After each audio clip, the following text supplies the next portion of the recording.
So, as I said in the Necessary and Sufficient Conditions video, I haven't done a video on philosophy in quite some time.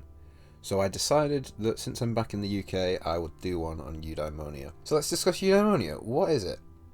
Eudaimonia is an ancient Greek concept of happiness, and we are usually best starting with a dictionary definition. It's usually translated directly as happiness, but the issue with this translation is not only that the word eudaimonia entails a lot more, but also the word happiness in English is rather vague.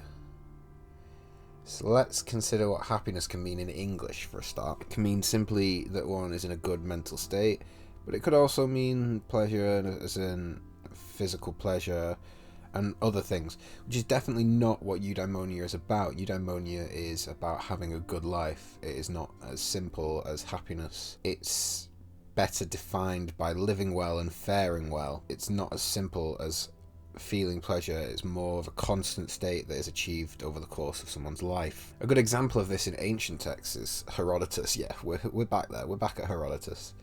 So take for instance Solon and Croesus when they meet. Croesus, when presented with Solon, asks who the happiest man Solon has ever met is. When it is not Croesus, he asks for the second most happy, and this again is not Croesus. Maddened by this, he asks why, when Croesus has all this wealth, he is not the happiest man. Solon says that you cannot judge someone's happiness unless you consider their whole life and that they have a good death.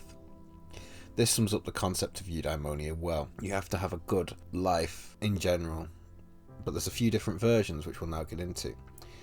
Eudaimonia is usually attributed to Aristotle, but it does date back a bit further. Plato, probably Socrates, but no one actually knows what Socrates thinks, both now and when he was alive. IV. They probably go even further back than that, but we're just going to go here for the time being. What we think we know about Socrates' views are from Plato's earlier works. So what does Socrates believe? He believed that virtue is not only necessary for eudaimonia, but is also sufficient. What does this mean? It means that virtue is the one and only thing responsible for achieving eudaimonia. If you're a virtuous person, then you have achieved eudaimonia. For Plato, instead, eudaimonia is more complex. I won't explain Plato's entire theory of the soul, maybe in another video.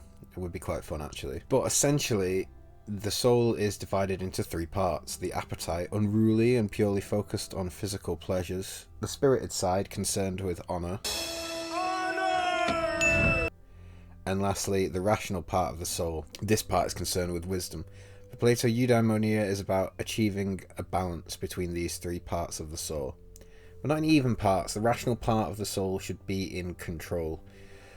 Couple this with the acquisition of virtues and knowledge, which is most easily done by a soul balanced correctly. This then will help you achieve eudaimonia. Then we come to Aristotle. He states in his Nicomachean Ethics that to achieve eudaimonia, one has to be virtuous, and the way to achieve this is by acquiring virtues. In Aristotle, these virtues are means between two vices. As an example, let's consider the virtue of patience. In excess, we have a lack of spirit, and on the other hand, a deficiency would be impatience. Instead, we want the mean, not an excess or a deficiency. For Aristotle, you also need phronesis. This means practical knowledge. What this allows us to do is then judge things. It allows an excellence in character to develop. We, when presented with a moral dilemma, may have virtues, but if we do not have phronesis, then we cannot use those virtues to know the moral choice in whatever practical situation. The person who has both is referred to as a phronimos, and they have achieved a state in which they are, according to Aristotle, living well and faring well, also known as eudaimonia. Phronesis and virtues are necessary for eudaimonia, and both together are sufficient. So, that is an explanation of the Greek concept of eudaimonia. I hope you guys all enjoyed this and are looking forward to more long-form content. Anyway, if you enjoyed this video, remember to like and leave a comment. If you haven't already, you should subscribe and ring the bell.